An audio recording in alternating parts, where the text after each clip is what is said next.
الحمدللہ رب العالمین والصلاة والسلام علی سید الانبیاء والمرسلین وعلی آلہ واصحابہ اجمعین۔ میں مولوی صدیق اکبر یوٹیوب چینل اسرا ٹی وی سے۔ دھرمات پور کی جنگ جو جسونت سنگھ سے ہوئی تھی میں کامیابی حاصل کرنے کے بعد عالمگیر نے جس طرح اپنے بیٹے محمد سلطان کو نیز دوسرے امراء اور افسران فوج کو انعامات دیے اور ان کے منصبوں میں ترقی دی، اسی طرح شہزادہ محمد مراد بخش کو بھی 15,000 اور 4 ہاتھی عنایت کیے۔ مورخین کا یہ متفقہ بیان بھی یہی ظاہر کرتا ہے کہ معاہدے میں عالمگیر کو بالادست قرار دے کر قائد اور امیر کی حیثیت دی گئی تھی۔ بہرکیف شہزادہ مراد آباد کی فتح تک اورنگزیب کے ساتھ حق رفاقت ادا کرتا ہے۔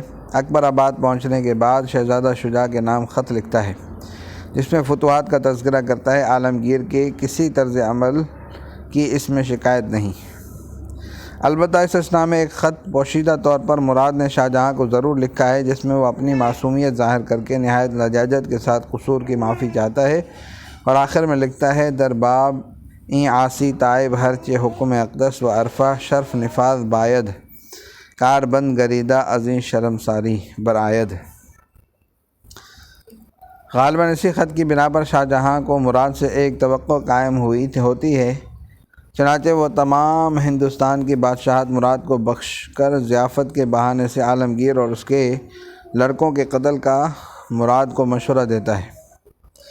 بہرحال اس خط کی بنا پر یا اس لیے کہ آگرہ میں اس کو اس کے مصاحبین نے غلط توقعات دلا دی تھی، اس نے فوراً نہایت تیزی سے فوج کی بھرتی شروع کر دی۔ چونکہ جنگ دھرمات پور کے زخموں کے باعث مراد بھی بیمار تھا، عالمگیر نے بیماری کی حالت میں اس سے جواب طلب کرنا مناسب نہیں سمجھا، بلکہ جب وہ دارا کے تعاقب میں دہلی روانہ ہونے لگا تو اسی علالت کے باعث مراد کو آگرہ ہی چھوڑ گیا۔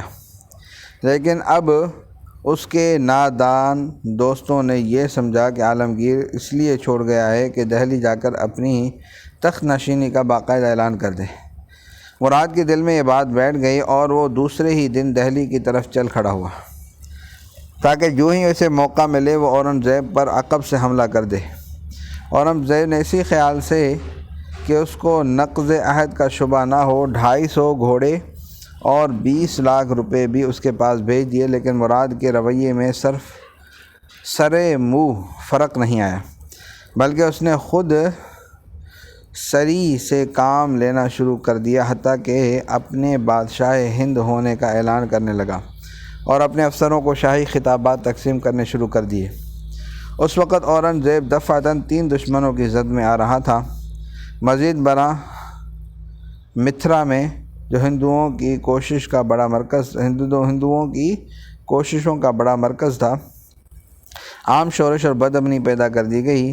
ان تمام حالات کے پیش نظر عالمگیر کے لیے اس کے سوا چارہ نہ رہا کہ سب سے قریبی دشمن یعنی مراد سے وہ اطمینان حاصل کر لے۔ چنانچہ اس سے پہلے کہ مراد ضیافت کے بہانے سے عالمگیر کو بلا کر اس کا کام تمام کر دے، عالمگیر نے مراد کو حسن تدبیر سے گرفتار کر لیا، اور باوجود ہے کہ مراد معاہدے کی خلاف ورزی خود کر چکا تھا، تاہم عالمگیر نے گرفتاری کے بعد اس کو اطمینان دلایا کہ محض احتیاط کے طور پر اس شورش کے زمانے میں یہ کارروائی کی جاتی ہے۔ اس کے بعد بھی اگر اپنے رویے سے معاہدے کی پابندی کا ثبوت دے دیا جائے گا تو معاہدے کے بموجب دارا کے معاملے سے فراغت پا کر اور ملک میں امن بحال کرنے کے بعد آپ کو آپ کا علاقہ حوالے کر دیا جائے گا۔ چنانچہ اس غرض سے عالمگیر نے مراد کو نہ صرف اس کے اہل و عیال بلکہ اس کی محبوبہ سرستی بائی کو اس کے پاس گوالیار میں رہنے کی اجازت دے دی، اس کے لیے معقول وظیفہ مقرر کر دیا اور ہر قسم کی محدود آزادی دے دی، لیکن مراد برابر اپنے بھاگنے کی کوشش میں لگا رہا۔ چنانچہ اسی سلسلے میں اس نے سب سے پہلے اپنے پاس کے ملازموں کو ملا لیا۔ ان میں مشہور مورخ خافی خان کا باپ بھی تھا۔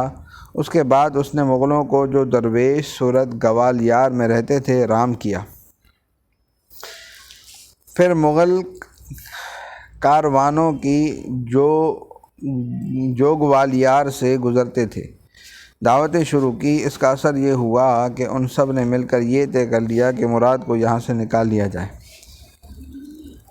کمند ڈالی گئی اور مراد آخری مرتبہ اپنی محبوبہ سرستی بائی سے ملنے گیا۔ وہ پیغام وداع سن کر چلا پڑی۔ محل کے پہرے داروں کو شبہ ہوا۔ تلاش کے بعد کمند کا پتہ چلا اور مراد اپنے ارادے میں ناکامیاب رہا۔ اورنگزیب اگر چاہتا تو اسی وقت مراد کو اس کی سزا دے سکتا تھا، مگر اس نے اس کے متعلق باز پرس تک نہ کی اور مراد تقریباً 4 سال تک گوالیار میں رہا۔ اس کے بعد نظام حکومت شریعت کے مطابق چلنے لگا تو علی نقی کے چھوٹے لڑکے نے اپنے باپ کے قصاص کا مطالبہ کیا جس کو مراد نے قتل کیا تھا۔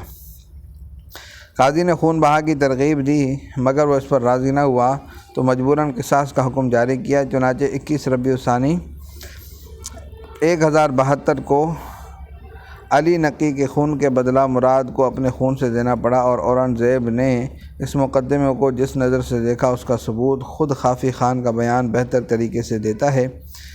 اس کا بیان ہے کہ جس لڑکے نے استغاثہ داخل کیا تھا وہ مغضوب نظر بادشاہ گردید۔ بادشاہ نامہ محمد صدیق کے بیان کے مطابق بادشاہ نے اس سے عرصے تک گفتگو نہیں کی۔ دوسری طرف جس لڑکے نے از دعوے پدرا با نمودہ بود بادشاہ قدردان از فرمودن خدمات حضور و دیگر عنایات متوجہ حال او شدند۔ فرار شجاع۔ شہزادہ شجاع 32 سال سے بنگالہ کا صوبے دار تھا۔